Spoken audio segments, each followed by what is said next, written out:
Yun guys, ito naman guys, panibago tayo. Trabaho natin ako. Ito, pinatay natin. Let's go, let's see. Let's go guys.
Ito, sa mga nagsasabi dyan na mahina daw, mahirap na nila lang.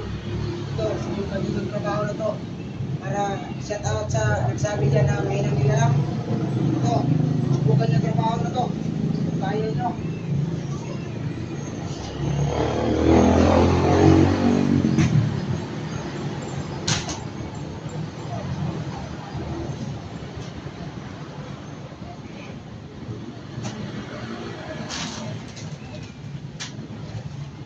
Naghahanap kayo na magandang trabaho. Naghahanap kayo na magandang trabaho. Yung sahod nyo, parehas lang naman. Diba?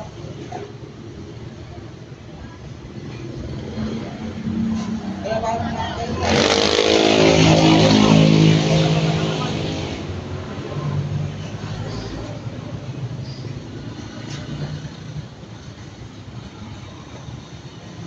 dito sa Manila, pag taong tamad ka, mabuti mo dito guys.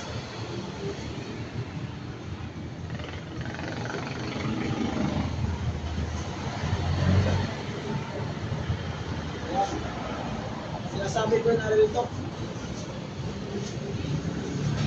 Pag taong tamad-tamad ka sa Manila, mabuti mo dito.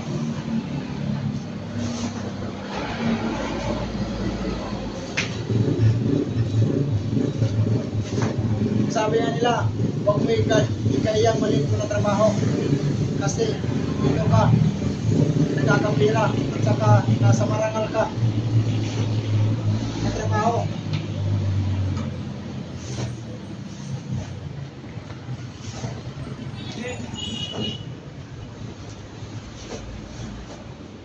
Sa mga nagmamalit ng trabaho ko dyan, wala akong mag-aral sa inyo, shout out sa inyo.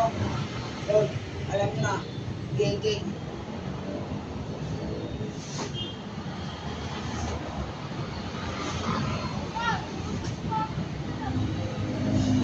Yung nagsasabi sa akin bakit hindi daw ako nag-aral? Bakit daw ganito yung trabaho ko?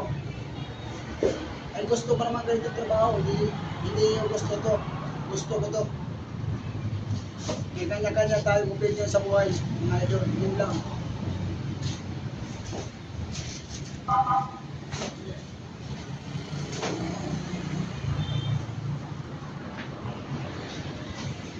Trabaho ko, hindi ko kinakaya. Trabaho ko to. Trabaho to.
diskarte ka lang.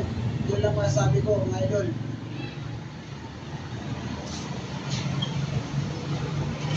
Yun lang, balang araw makukuha mo rin yung gusto mo. Di ba? Bagong gupit tayo mga idol. Yun lang, maraming salamat.